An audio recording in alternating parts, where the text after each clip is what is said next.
अस्सलाम वालेकुम स्टूडेंट्स। वैसे प्रीवियस वीडियो के अंदर हमने ईसीजी को बहुत ही ज़्यादा बेसिक सा देखा है कि इसकी डेफिनेशन क्या है, इलेक्ट्रोड्स क्या हैं, लीड्स क्या हैं, और फिर हमने कहा कि लीड्स हम इलेक्ट्रिकल सिग्नल्स को कहते हैं।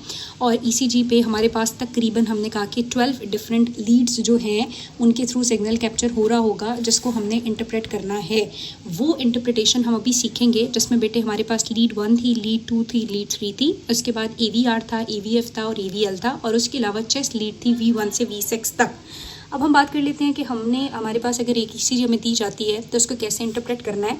इसके कुछ पैरामीटर्स हमने देखने हैं और समझने हैं। सबसे पहले जो इंपॉर्टेंट चीज़ आपको पता होनी चाहिए वो आपने ईसीजी के ऊपर आपको पता है छोटे छोटे खाने बड़े हुए होते हैं और बड़े खाने बने हुए होते हैं। तो आपने in larger and smaller boxes का ड्यूरेशन समझना है, उनकी इंपॉर्टेंस और उनकी सिग्निफिकेंस समझनी है।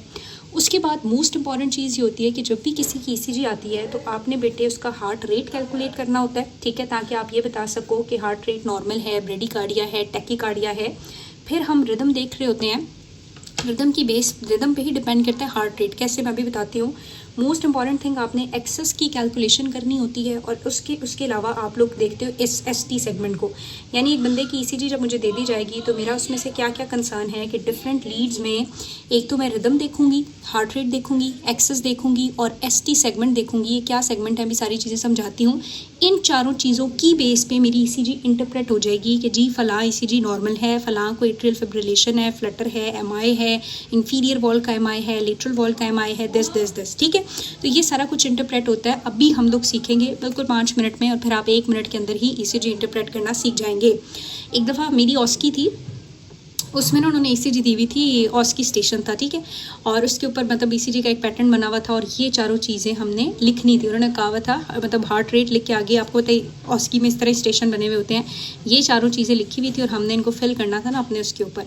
तो मुझे समझ नहीं आ रहा कि ईसीजी में क्या लिखूँ, तो मैंने लिखा heart rate abnormal, rhythm irregular, axis deviated, ST segment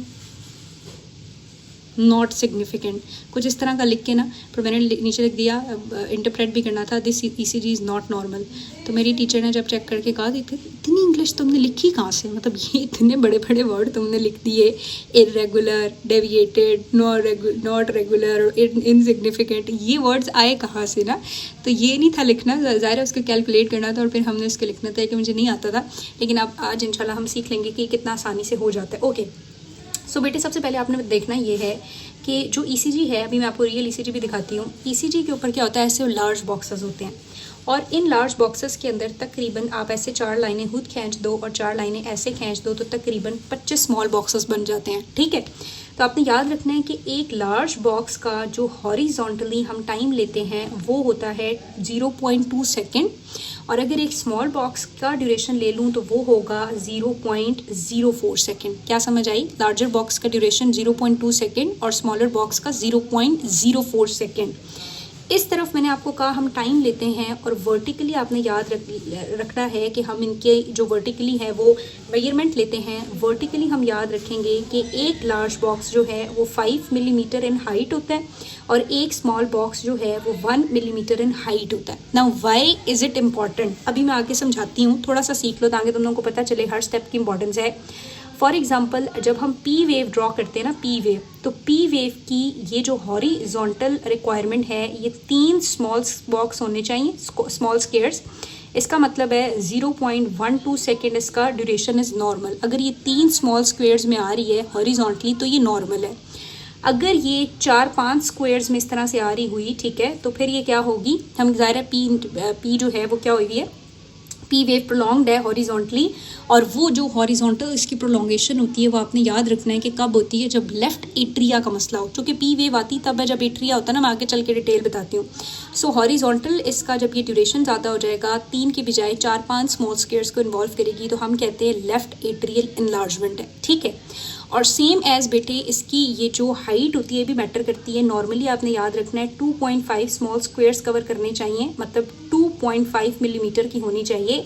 मेरे पास एक ईसीजी है, उसमें मैं दिखाती हूँ, उसकी P वेव जो है वो तकरीबन 4 मिलीमीटर तक है ऐसे वर्टिकली, और ये इंडिकेट करता है राइट एट्रियल इनलार्जमेंट। तो आपको बात समझ आ रही है कि हमने ये बॉक्सेस क्यों समझने और क्यों याद रखने और क्यों सीखने हैं, क्योंकि यहीं से हमने ड्यूरेशन कैलकुलेट करना है कि एक P वेव जो है वो हॉरिजॉन्टली 3 स्मॉल स्मॉल स्क्वायर्स को कवर करेगी और वर्टिकली 2.5 करेगी या 3 भी कर ले, लेकिन उससे ज़्यादा ना करे, ठीक है। सो अगर इसका हॉरिजॉन्टल पी का सिर्फ बता रही हूँ डायमीटर ज़्यादा है तो it indicates left atrial enlargement, और अगर वर्टिकली उसकी हाइट ज़्यादा है तो राइट एट्रियल एनलार्जमेंट को इंडिकेट करती है। ओके, नंबर 2 हम लोगों ने हार्ट रेट कैलकुलेट करना है, रिदम, एक्सेस और एसटी एलिवेशन, लेकिन इस सबसे पहले हमें ईसीजी की जो नॉर्मल वेव पैटर्न है उसके बारे में पता होना चाहिए। सो अब हम ज़रा ईसीजी का एक नॉर्मल वेव पैटर्न बहुत आसानी से, और यहाँ पे बहुत सारे एमसीक्यू पॉइंट्स हैं वो लिखने हैं आपने बेटे, या फिर पहले आप थोड़ी सी एक ईसीजी देख लें ताकि आपके जहन में आ जाए, फिर हम जो है वो इसको कर लेते हैं। ओके, पहले ये देख लें आप लोग और फिर मैं वो भी दिखाती हूँ। फॉर एग्जांपल जैसे ये है, अब मैं यहीं से आपको ना ये सारी चीज़ सिखाने लगी हूँ दोबारा से। सो आपको बताया कि this is P wave, this is Q R S and this is the T wave. इसी तरह ये हमारे पास पी वेव होती है, ये क्यू आर एस कॉम्प्लेक्स है, ये टी वेव है और इसको यू वेव कहते हैं, और यू वेव जो है वो भी नॉर्मली प्रेजेंट होती है, ठीक है। अब अगर मैं कहूँ कि एक रियल ईसीजी के ऊपर हम देख लें और फिर इन वेव्स को सीखें और उनकी सिग्निफिकेंस समझें, तो यहाँ पे अगर आप लोग देखेंगे बेटे तो ये अब आपके पास एक रियल ईसीजी है, this is the P wave, ये क्यू आर एस है, ये टी वेव है, ये पी है, ये क्यू आर एस है, ये टी है। लीड 1 2 3 है, 2 जो है वो दोबारा इधर नीचे आई हुई होती है क्योंकि हमने इसमें हार्ट रेट और एक्सेस देखना है, A V R, A V L, A V F, और ये हमारे पास जो है लीड 1 2 3 4 5 6 है, ठीक है। अब ये पूरी ईसीजी कितने टाइम की होती है ये भी मैं आपको बताती हूँ, और यहाँ से अब मैं आपको ये बताने लगी हूँ कि ये पी वेव किसको इंडिकेट करती है, क्यू आर एस का क्या मतलब है, टी का क्या मतलब है, इफ़ ये प्रोलॉन्ग हो जाएंगे तो क्या क्या होगा, और फिर आगे हम सारे जो पैरामीटर्स हैं वो भी कैलकुलेट करना सीखने लगे हैं। एक बात और मैं आपको बता दूं कि मैंने आपको ये कहा कि एक जो लार्जर बॉक्स है वो कितने ड्यूरेशन का होता है, वो होता है 0.2 सेकेंड का, ठीक है। और अगर मैं कहूँ कि 5 लार्जर बॉक्स हैं तो वो कितना बनते हैं, टोटल 1 सेकेंड बनते हैं ना। तो जो पूरी ईसीजी होती है वो तकरीबन 10 सेकंड्स की होती है। इसका मतलब है पूरी ईसीजी में तकरीबन 50 लार्जर बॉक्सेस, ये जो मैंने आपको पूरी एक पट्टी दिखाई है इसमें 50 लार्जर बॉक्सेस एटलीस्ट होंगे जो कि 10 सेकंड्स के लिए ईसीजी आपकी रिकॉर्ड हो रही होती है, ठीक है। ओके, अब हम बेटे ईसीजी बढ़ने लगे हैं। ईसीजी में आपको बताया कि हमारे पास इस तरह से पी वेव होती है, ठीक है। मैं ये ब्रॉड करके इसलिए बना रही हूँ ताकि मैं आपको सही से समझा सकूँ। This is Q R S complex, ठीक है। और यहाँ पे मैंने आपको कहा कि हमारे पास टी वेव होती है और टी वेव के बाद यू वेव भी नॉर्मल केसेस में हो जाती है, कभी कभी अपीयर हो जाती है, नॉर्मली नहीं भी होती लेकिन हो जाए तो वो नॉर्मल ही तस्वर होती है। अब आपको बताया कि इसको हम लोग कहते हैं पी वेव। तो हर वेव की सिग्निफिकेंस और हर वेव के इंपॉर्टेंट पॉइंट साथ साथ देख लेते हैं। Number 1 is P wave. ये जो पी वेव है मैंने आपको बताया था कि हमारी जो एक्टिविटी होती है हार्ट की, जब वो एस ए नोड से ए वी नोड और एस ए नोड से पहले वो एट्रिया में जाती है और एट्रियल डीपोलराइजेशन होती है, तो पी वेव डिनोट करती है किसको, एट्रियल डीपोलराइजेशन को, ठीक है। ओके, दूसरी इंपॉर्टेंट बात अभी के लेवल पे जो आपने याद रखनी है वो ये कि हम इसके 2 पैरामीटर्स देखते हैं। हम इसकी हॉरिजॉन्टल ड्यूरेशन देख रहे होते हैं और हम इसकी वर्टिकली हाइट देख रहे होते हैं। क्लियर? मैंने आपको कहा कि हॉरिजॉन्टली आपने ये याद रखना है, तो मैंने खोल के बनाया ना, ईसीजी पे आपको दिखाया भी है, और आपने भी याद रखना है कि हॉरिजॉन्टली ये तकरीबन 3 स्मॉल स्क्वायर्स को कवर करनी चाहिए है। चूँकि एक स्मॉल स्क्वायर 0.04 सेकेंड होता है तो ये मिला के कितना बनता है, 0.12 सेकेंड इज नॉर्मल रेंज। और सेम एज बेटे आपने याद रखना है कि वर्टिकली ये तकरीबन 2.5 स्मॉल स्क्वायर्स को कवर करेगी, और वर्टिकली क्योंकि हम उसका हाइट मीटर्स में ले रहे होते हैं तो ये 2.5 मिलीमीटर वर्टिकली नॉर्मल है, ठीक है। This is normal. तो पी वेव एट्रियल डीपोलराइजेशन बताती है। अब यहाँ पे कुछ एब्नॉर्मैलिटीज़ मैं आपको साथ साथ लिखवा रही हूँ, याद कर लें, रिवाइज होती रहेंगी मैक्सिमली।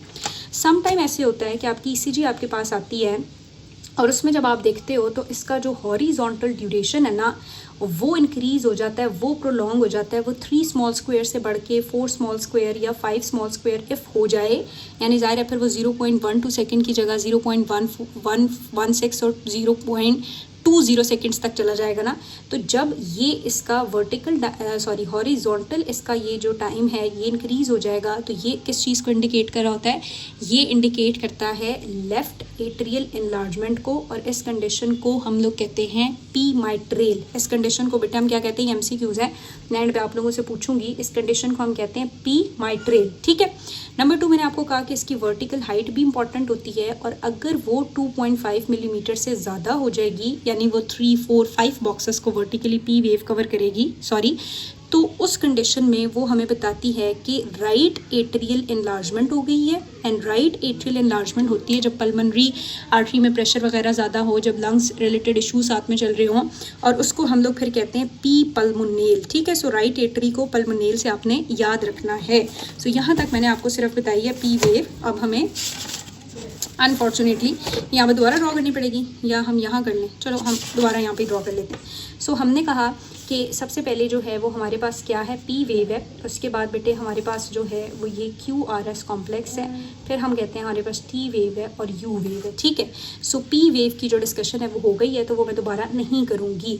सो पी वेव के साथ हम डन हो चुके हैं। पी वेव बताती है एट्रियल डीपोलराइजेशन, और क्लिनिकली 2 पॉइंट्स इंपॉर्टेंट हैं। एक पेशेंट की ईसीजी है मेरे पास, उसको क्रॉनिक ब्रोंकाइटिस था। मैं आपको दिखाती हूँ कि उसकी जो पी वेव है उसकी जो हाइट थी वो ज़्यादा थी, जिसका मतलब यही था कि राइट एट्रियल एनलार्जमेंट है। सो हमने कहा है कि अगर इसकी हॉरिजॉन्टल ड्यूरेशन ज़्यादा है तो it will indicate left atrial enlargement, और इसकी वर्टिकल हाइट अगर ज़्यादा है तो राइट एट्रियल एनलार्जमेंट है। लेफ्ट एट्रियल एनलार्जमेंट को हम लोग कहते हैं पी माइट्रेल, और left atrial right atrial enlargement को हम लोग कहते हैं पी पल्मोनेल। ठीक है, सो आई होप कि याद रहेगा, ये बार बार आगे रिवाइज होता रहेगा। अब बेटे अगर हम पी वेव के बाद देखेंगे तो पी वेव के बाद ये आगे एक आइजो इलेक्ट्रिक लाइन आती है जब तक एवी नोडल कंडक्शन होती है। फिर ये जो है ना, इसको कहते हैं क्यू, इसको कहते हैं आर, और इसको आपको पता है एस कहते हैं। तो सेकंड जो चीज़ हमारे पास स्टार्ट होती है that is obviously Q R S ना। अब क्यू आर एस से पहले आप लोगों ने याद रखना है कि ये जो क्यू का स्टार्टिंग पॉइंट है ना, मैं पहले ये समझती थी कि पी आर इंटरवल का मतलब होता है पी से लेके ना यहाँ से लेके यहाँ तक, ऐसे नहीं होता। ये जो क्यू का स्टार्टिंग पॉइंट है और ये जो पी का स्टार्टिंग पॉइंट है, इसको हम लोग कहते हैं पी आर इंटरवल। इसको क्या कहते हैं, पी आर इंटरवल। तो क्यू आर एस के शुरू होने से पहले चूंकि क्या आता है, पी आर इंटरवल आता है, तो इसको डिस्कस कर लेते हैं। सो ये हमारे पास फर्स्ट इंटरवल है जो कि पी के स्टार्ट से लेके क्यू के स्टार्ट तक है। तो हम क्या कहते हैं कि पी के स्टार्ट से लेके क्यू के स्टार्ट होने तक का जो इंटरवल है उसको हम कहते हैं पी आर इंटरवल। और ये पी आर इंटरवल हमें क्या इंडिकेट करता है, ये एवी नोडल कंडक्शन के बारे में बताता है कि अभी जो सिग्नल्स की कंडक्शन है वो एवी नोड तक पहुंच चुकी है। ठीक है, उसके बाद आपने अब इसका भी ज़ाहिर है, इसका कंप्लीट ड्यूरेशन हम देखते हैं तो कम्प्लीटली ये 3 to 5 स्मॉल स्क्वेयर्स होता है।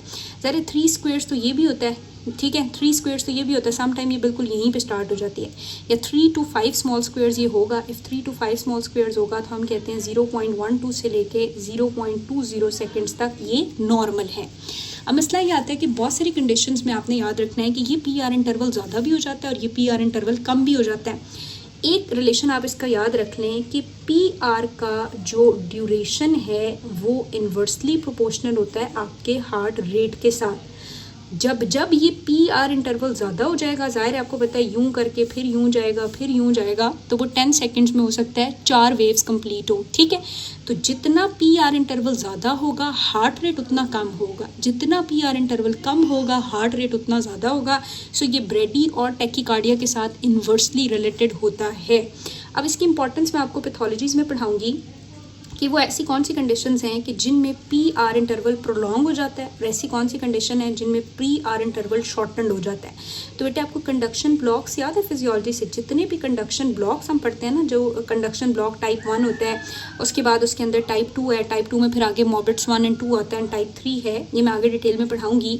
लेकिन इन कंडक्शन ब्लॉक में बेसिक मसला यही होता है कि हमारा ये जो पी आर इंटरवल होता है दिस टू दिस, ये बहुत ज़्यादा इंक्रीज़ हो जाता है। ठीक है, उसके अलावा पी आर इंटरवल शॉर्ट कब हो जाता है, एक सिंड्रोम है जिसको हम कहते हैं वुल्फ पार्किंसन वाइट सिंड्रोम, ये भी आगे चल के पढ़ाती हूँ, इसमें भी पी आर इंटरवल शॉर्टर हुआ है। ठीक है, तो अभी मैं वैसे आपको कह रही हूँ कि आप जो है वो ओवरऑल याद रखें कि this is P wave and it is signifying atrial depolarisation, this is P R interval, और ये P R interval AV nodal conduction बता रहा है। नाउ बात कर लेते हैं हम लोग क्यू आर एस कॉम्प्लेक्स की। क्यू आर एस कॉम्प्लेक्स में सबसे पहले कुछ लोग जो है वो क्यू वेव को डिस्कस नहीं करते, क्यू वेव बहुत इंपॉर्टेंट है। सो क्यू वेव हमें क्या बताती है, एक सेकेंड, ओके। सो अब हमारे पास आ जाती है बात क्यू आर एस कॉम्प्लेक्स की। मैं ना इन सब की तस्वीरें भी आपको दिखाती हूँ।